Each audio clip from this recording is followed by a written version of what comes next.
ছাত্রবৃন্দ, অভিভাবকবৃন্দ, উপজেলা প্রশাসনের কর্মকর্তাবৃন্দ, সুধীমণ্ডলী,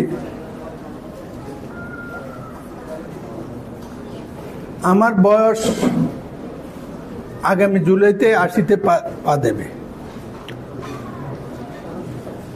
রাজনৈতিক বয়স ৬৩ বছর। ঢাকা বিশ্ববিদ্যালয় থেকে ২টা সাবজেক্টে এমএসসি করেছি। ছাত্রদেরকে নিয়ে আজীবন দেশ স্বাধীন করেছি, বিভিন্ন আন্দোলন করেছি, শিক্ষা আন্দোলন, ৬৯ আন্দোলন, মুক্তিযুদ্ধ। প্রায় ৫টা নির্বাচন করি, ৬টা নির্বাচন করেছি, 5টায় পাস করছিলাম, একটা সংসদে যেতে পারি নাই। আমার দল এই আসন বিক্রি করে দিয়েছিল। কোটি কোটি ছাত্রের সাথে কোটি কোটি ঘটনা দেখা হয়েছে, কিন্তু আজকের দিনটি আমার কাছে একটু বিচিত্র। তোমরা একটু মাফ করে দিতে পারো, সাইডে যাইয়া আমি এদেরকে একটু দেখি। তোমাদেরকে তো সব দিনে দেখি, তারা একটু দেখিয়েছি ভালো করে। আমার মধ্যে একটা হতাশা কাজ করছিল গত 15 বছরের জন্ম নেয়া, যে বিগত সরকার দেশের তো অনেক ক্ষতি করছে। এদের সাথে আমার রাজনৈতিক শত্রুতা নাই, কারণ তাদের রাজনীতিটা একসময় আমি করেছি। সবচেয়ে বেশি শেষ করছে দেশের শিক্ষা ব্যবস্থা। আমি হতাশ ছিলাম, আগামী দিনে আমাদের দেশ চালানোর জন্য স্কুল শিক্ষকও আমদানি করতে হবে, কলেজ শিক্ষকের জন্য শিক্ষক আমদানি করতে হবে, দেশ চালানোর জন্য রাজনৈতিক নেতা আমদানি করতে হবে, আর বিজ্ঞান তো দূরের কথা, এটা আমাদের ভুলে যেতে হবে। আমি কিছুক্ষণের জন্য আদর্শ সদরে গিয়েছিলাম, আমি কেন্দ্রে দিয়েছি। So brilliant. আপনাদের এখানে আসলাম,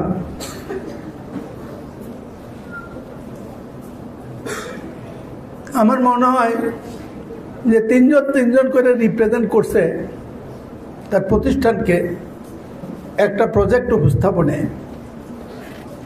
তার মধ্যে বেশ কয়েকটি গ্রুপ আছে আমাকে আরো 2 বছর পড়াইতে পারবে। So brilliant, so innovative. সেই জন্য তারেক রহমান এই প্রজেক্টের নাম দিয়েছে start up science project and innovation idea. যে সমস্ত আইডিয়া করেছো, আমি মনে স্কুল পর্যায়ে আমাদের সময় এটা কল্পনাও করতে পারতো না। আমি জানি না স্যাররা কেমনি ওদেরকে চালান। আমি এদের মধ্যে এমন সম্ভাবনা দেখি, স্যাররা যে কোনোদিন আপনাদেরকে ক্লাসে ওরা আটকিয়ে দেবে, তারা শিক্ষক হয়ে যাবে, আপনি ছাত্র হয়ে যাবেন। হাসেন না?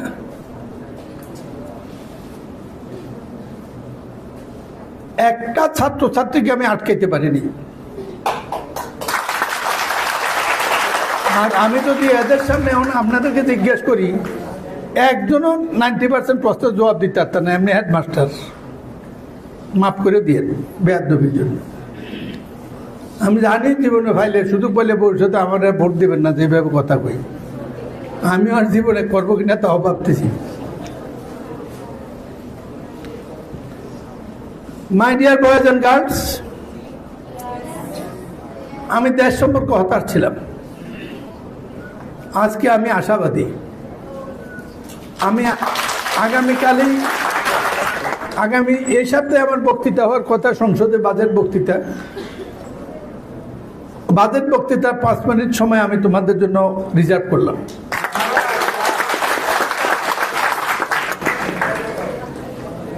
এক কথা ওয়ান্ডারফুল। এটা ভালো বললে অন্য হবে, বেস্ট বললেও খাবার হবে না। It is wonderful, unique.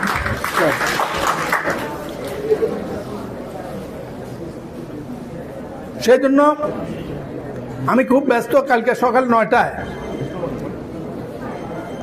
সদরের মধ্যে 5 জনকে বলেছি, আপনারা 3 জন এখানে বাছাই করছেন 3টা টিমকে, আমার সাথে মিলবে কিনা তা জানি না, যাই হোক আপনাদের বাছাই তো এখন এর সাথে যদি সমপরিমাণ আরো 2 জন থাকে তাদেরকেও বলতে পারেন, প্রত্যেকটা একটা পেপার তৈরি করে আমাকে দেবে, প্রজেক্টের নাম, উদ্দেশ্য, নাম, ঠিকানা সব সহ। এটা একটা ফাইল টিউনো সাহেব আপনার কলিগ সদরের টিউনোকে মিল্লা আমাকে একটা ফাইল করে প্রজেক্টগুলো সামারি দেবেন। আমি আমার বাজেট বক্তৃতায় শিক্ষা প্রসঙ্গে কথা বলতে গেলে আপনাদের এই প্রসঙ্গটা আনব। জনাব তারেক রহমান দেশ চালানোর ব্যাপারে, দেশ পর্যবেক্ষণে চিন্তা চেতনায় মানসিকতা আমাদের চেয়ে অনেক বেশি এগিয়ে। সারাক্ষণ দেশ নিয়ে চিন্তা করেন। আমি কল্পনা করি নাই ওনার চিন্তার লেভেলে এই পর্যন্ত এসছে।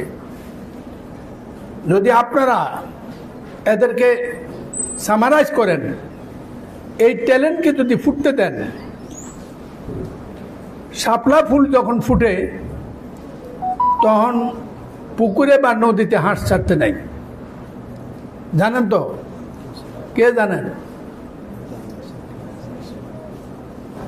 আগ করে বই রয়েছে সবাই মিয়া। শাপলা ফুলও চেনেন না? শাপলা ফুল যখন ফুটে তখন পুকুরে বা নদীতে হাঁস ছাড়তে নাই। কে কইলেন খেয়াল? এটাই সত্য কথা। এমন কিছু ছাড়েন না তাদের মেধাটা খাইয়ে ফেলে। এটা ফুটন্ত, মাত্র ফুটছে, টকবক করছে ভিতরে কথাবার্তা। মেয়েগুলা ছেলেগুলা কথা বলতেছিল, মনে হতো একটা জ্বলন্ত আগ্নেয়গিরির অংশ কিছুক্ষণের মধ্যে বাড়ত।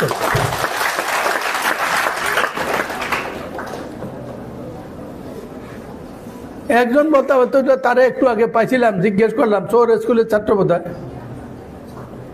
আমি জিজ্ঞেস করলাম যে মুসলমানই করেছেনি তোমারে? অনেক আগে করেছে। এত ছোট্ট ছেলে, ক্লাস 6-এ। আমাদের সময় ক্লাস 6-এ যারা পড়তো, আমি অবশ্য ছোট ছিলাম, 12-14 বছর পর্যন্ত 6-এ পড়তো, কারণ ক্লাস 5 পাস করতে 3-4 লাগতো। 13 বারে মেট্রিক পাস করছে আমাদের সময়, জানেন? অর্থাৎ লেখাপড়ার কোনো চর্চা কোথাও ছিল না। আপনারা যত শিক্ষিত আছেন স্কুলের কারণে নয়, ইট ইজ মিডিয়া। আপনারা যে জানেন যে কাজটা আপনারা করেন, অ্যাপ খুলছেন, অ্যাপ। আমার অ্যাপ চালানোর জন্য 3 জন স্টাফ আছে, কারণ আমি তো অশিক্ষিত। ভাল লাগে না অশিক্ষিত কইছে? আমার বাপ দাদা 14 বছর অ্যাপ কেন এটাই দেখে নাই। টিপলে কথা, টিপলে ছবি, টিপলে মেসেজ চলে যায়, সব আঙ্গুলের খেল। ঠিক নি কথা না মিথ্যা বলছি? এই বাচ্চা ছেলে বেজে আমার নাতনি 4, 5, 6, 7-এ পড়ে, দেখলে মনে হয় সারা পৃথিবীটা বোধহয় এই মোবাইলের মধ্যে। পিকুলিয়ার দুনিয়া অনেক এগিয়ে গেছে, একে সামনে যাইতে দেন। আমাদের মতো পুরান মাল সব বর্জন করেন, স্যাররা আস্তে আস্তে রিটায়ার করেন, ফুলাইনে সামনে দেন। 50 বছর রিটায়ার করেন, বাদ দেন, সময় খারাপ হলে আগে আগে পেনশন নিয়ে চলে যান। আমিও বাচ্চা এবার রিটায়ার করবো, কারণ আমাদের দিন শেষ। এই ফুলানের ফাল্লা ভরিয়া অশিক্ষিত ডিগ্রি নিয়ে যাইতে পারবো না, তার আগে কাজে পড়ে ভালো। খারাপ কইছি? এটাই কথা, বাস্তবতা। Welcome boys, I am proud of you. আমি ভাবতাম আমাদের দেশ চলবে না, আজ আমি নিশ্চিত তারেক রহমানের নেতৃত্বে বাংলাদেশের নতুন চিন্তার, চেতনার, মেধার জাগরণ হবে। সেটি হবে আমাদের আগামী দিনে বাংলাদেশ। জিন্দাবাদ তারেক রহমান, জিন্দাবাদ আজকের মেধা, জিন্দাবাদ আজকের ছাত্র সমাজ। এগিয়ে যাও, আমি তোমাদের সাথে আছি। কালকে 9টায় তিন গ্রুপ করে হলো তোমাদের প্রজেক্ট সামারি আমাকে দেবা, প্রজেক্টের নাম দেবা, একটা ফাইল করে আমি সবটাই জনাব তারেক রহমানের কাছে পৌঁছাবো যে মেধা এই লেভেল পর্যন্ত গিয়েছে। এটা চলবে এবং এটা উৎসাহিত করছেন। আর এরপরে যারা অংশগ্রহণ করছে সবাই আদর্শ সদরের যারা অংশগ্রহণ অর্থাৎ আমার নির্বাচনী এলাকার তাদের সবার সব প্রজেক্ট আরো একটু রিফাইন্ড হইতে আধুনিক করে প্রয়োজন মতে সবাইকে আমরা আর্থিক সাহায্য দেব কিছু তৈরি করে শীতের বিগিনিংয়ে আমরা একদিন কুমিল্লা টাউন হল ময়দানে দিনব্যাপী প্রদর্শনী করব, ঠিক আছে? সাধারণ জনগণের জন্য আরও একটু ওই লিফট, এখানে সব জিনিস দিয়েছি আমি দেখেছি, কিন্তু গ্রামীণ পর্যায়ে উপযুক্ত মেটেরিয়ালের অভাবে সব জিনিস সুন্দরভাবে যথাযথভাবে তৈরি হয়নি। তবু সুন্দর করে করেছে, ঘাস বানিয়েছে, কাঠ বানিয়েছে, সব বর্জ্য বানিয়েছে। আর একটা টিমের দায়িত্ব দিয়েছি বর্জ্য শোধন করে আমাকে পানি দেখাবা, প্রথম তুমি খাইবা পরে আমি খাবো। চোর স্কুল নেই, হ্যাঁ তুমি খাওয়ার পর দেখবো 1 ঘন্টা কিছু হয়েছে কিনা, যদি দেখি তো হয় নাই পরে আমি খাবো। হ্যাঁ, আর এইটা আমি নিয়ে যাব ঢাকায় পরিবেশ মন্ত্রীর কাছে। মেঘে বর্জ্য পরিষ্কার, পানি যে পরিষ্কার করছো শোধনাগার দেখাইছো, তোমাদেরকে আমার ইপিজেডের বর্জ্য শোধনাগার ল্যাবরেটরি হিসেবে ব্যবহার করবো, ইনশাল্লাহ দেখা হবে। আমি কথা পারি না, তোমাদের ফাঁকে তোমরা দেখছো আমি লাঞ্চ করে ফেলছি, এটাই খাওয়া।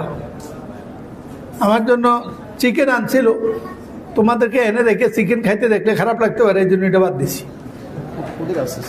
জাম খাইছি, আমার প্রিয় খাবার, একটু আম খাইছি, লিচু খাইতে বউ না করছে, কিন্তু চিন্তার কিছু নাই। তোমরা দেখছো আমার বউ তো দেহে নাই, আর বউর সাথে মিথ্যা কথা বলা যায় আছে কি? স্যাররা হাসেন কেন? মনে হয় বউর লোকে সব সত্য কথা কন, ঠিক না? তোমাদেরকে নিয়ে আজকের দিনটা আমার ভালো যাবে। আমরা একদিন মিলন মেলার মতো করবো, সারাদিন আমি থাকবো, নাচ হবে, গান হবে, প্রদর্শনী হবে, দেখা হবে, খাওয়া হবে, এবং প্রত্যেক টিম আসতে খাওয়ার একটা আইটেম নিয়ে আসবে, ওইলে ফিডা নাহলে একটা কিছু, এটা এডিশনাল আমি তো করবই, ঠিক আছে? এইটা কোঅর্ডিনেট করবে শিক্ষা অফিসার 2 জন আর আমাদের উপজেলা নির্বাহী অফিসার 2 জন, আর আমাদের তরফ থেকে 2 জন 2 দিক থেকে জড়িত থাকবে, তারা এটা মিলে করে দেবেন ইনশাল্লাহ। আগামী একটা সুইটার মাসে আমরা আবার, যেহেতু আজকে সময় দিতে পারি না ওদেরকেও পুরো, আপনাদেরটা পুরো শুনতে পারি না, একদিন আপনাদের বিজ্ঞান চর্চা শুনবো। ফাইনালি একটি কথা বলে চাই, সত্যিকারে করে বলতে চাই, এই দেশটা নিয়ে আমি হতাশ ছিলাম। এই বৃদ্ধ বয়সে যেন জানেন তারেক রহমানকে দেখে, আজকে আপনাদেরকে ভবিষ্যৎ প্রজন্ম দেখে আমি যে জানতাম ভবিষ্যৎ জন্ম অন্ধকার হয়ে গেছে, আমার কথাটা আজকে প্রত্যাহার করলাম। ভবিষ্যৎ প্রজন্ম দেশ পরিচালনার জন্য মেধা বুদ্ধি নিয়ে প্রস্তুত হচ্ছে, ইনশাল্লাহ তাদের কাছে দেশ নিরাপদ থাকবে।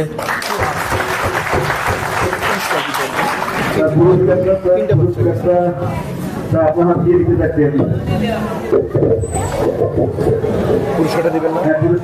পুরস্কার দিবেন।